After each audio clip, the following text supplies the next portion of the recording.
Remember when watching today that you can pause the video at any time. This week we're going to be making graffiti initials. Your initials are the first letter of your first, middle, and last name. On our piece of paper today, you are going to write those 3 letters really big. Notice that my letter is just about as big as my hand. I have a little bit of room left at the top and the bottom, but for the most part, they're taking up the whole page. I'm also writing my letters really nice and neat. You don't want them to be sloppy because that's going to make it harder for you in the end of the project. Once you've written out your 3 letters really nice and neat, we're going to start outlining them. So to make graffiti bubble letters, it's actually a lot easier than it looks.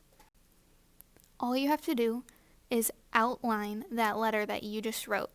So I'm carefully tracing around my K, and notice that I leave some space, so it's making an even bigger K.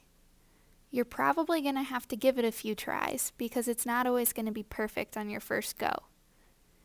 After I outline my first letter, I'm going to move on to the next letter. Now this is just a really basic start. We're going to take those letters and kind of change the shape of them. So as long as you have a nice and neat outline around your letter, you're good to go. Also, as I'm outlining, I'm doing my best not to press too hard on the paper because you will have to erase during this project. And if you draw too dark, we all know that our pencil lines will still show up.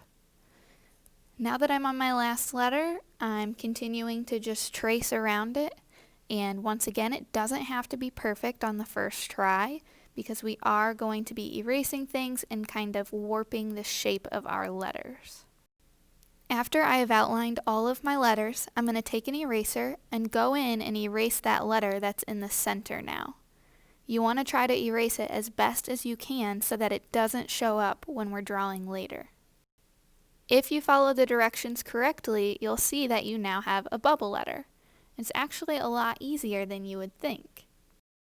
I'm going to continue erasing these lines until I get all of my letters done, and then I should have 3 bubble letters. Now it's time for the fun part of the project. I'm going to go ahead and start kind of manipulating these letters, so I'm erasing the end of my K and changing the shape of the top of it to make it a little bit funkier. You could do something rounded like I did, or you could do something with more of a pointed edge. There's no right or wrong way to do this, so don't be afraid to get creative with your ideas. Also, you'll notice I tried something out and I didn't quite like it. So all you have to do is erase it and try something different. Keep in mind that in the Google Classroom there is a Google slide presentation that has different bubble letter ideas, so go ahead and check that out while you're working on your letters, and maybe it'll give you some inspiration for different styles that you would like to use. Once you finish your style, you're going to go ahead and outline your letters to make them nice and bold. I'm using a Sharpie, but you could use a crayon, a black colored pencil, or a black Crayola marker. Whatever you have at home is just fine. Once I have that outlined, I'm going to go ahead and just add some cool details to make it unique and personal.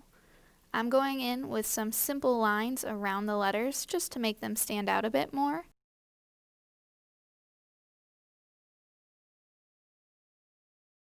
Now that I'm done with my lines, I'm just adding some paint splatters in the background to fill up that negative space.